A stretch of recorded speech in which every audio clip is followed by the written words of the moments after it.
Epístola aos Hebreus.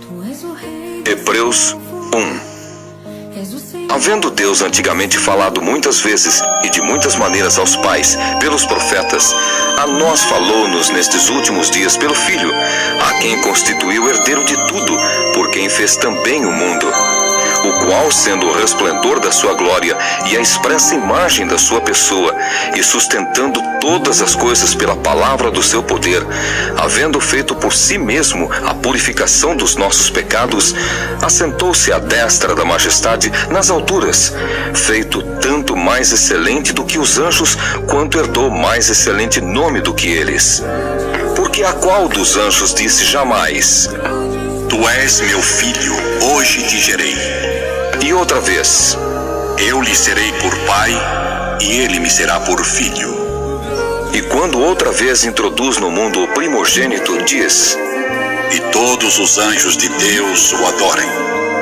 E quanto aos anjos diz: O que de seus anjos faz ventos, e de seus ministros labareda de fogo.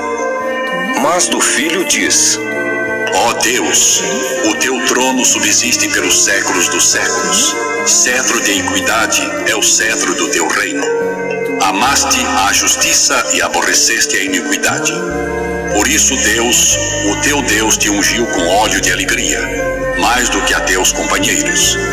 E tu, Senhor, no princípio, fundaste a terra, e os céus são obra de tuas mãos. Eles perecerão, mas tu permanecerás. E todos eles como roupa envelhecerão, e como um manto os enrolarás, e como uma veste se mudarão. Mas tu és o mesmo, e os teus anos não acabarão. E a qual dos anjos disse jamais: Assenta-te à minha destra, até que ponha os teus inimigos por escabelo de teus pés.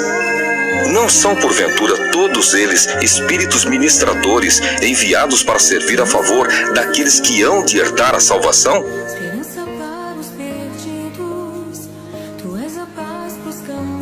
Hebreus 2. Portanto, convém-nos atentar com mais diligência para as coisas que já temos ouvido, para que em tempo algum nos desviemos delas. Porque se a palavra falada pelos anjos permaneceu firme, e toda transgressão e desobediência recebeu a justa retribuição, como escaparemos nós, se não atentarmos para uma tão grande salvação, a qual, começando a ser anunciada pelo Senhor, foi-nos depois confirmada pelos que a ouviram, testificando também Deus com eles, por sinais e milagres e várias maravilhas e dons do Espírito Santo distribuídos por sua vontade? Porque não foi aos anjos que sujeitou o mundo futuro de que falamos, mas em certo lugar testificou alguém dizendo: Que é o homem para que dele te lembres? Ou o filho do homem para que o visites? Tu o fizeste um pouco menor do que os anjos, de glória e de honra o coroaste e o constituíste sobre as obras de tuas mãos. Todas as coisas lhe sujeitaste debaixo dos pés. Ora, visto que lhe sujeitou todas as coisas, nada deixou que lhe não esteja sujeito. Mas agora ainda não vemos que todas as coisas lhe estejam sujeitas. Vemos, porém, coroado de glória e de honra, aquele Jesus que fora feito um pouco menor do que os anjos, por causa da paixão da morte, para que, pela graça de Deus, provasse a morte por todos. Porque convinha que aquele, para quem são todas as coisas, e mediante quem tudo existe, trazendo muitos filhos à glória, consagrasse, pelas aflições, o príncipe da salvação deles. Porque assim o que santifica como os que são santificados, são todos de um. Por cuja causa não se envergonha de lhes chamar irmãos, dizendo: Anunciarei o teu nome a meus irmãos. Cantar-te-ei louvores no meio da congregação. E outra vez: Porei nele a minha confiança.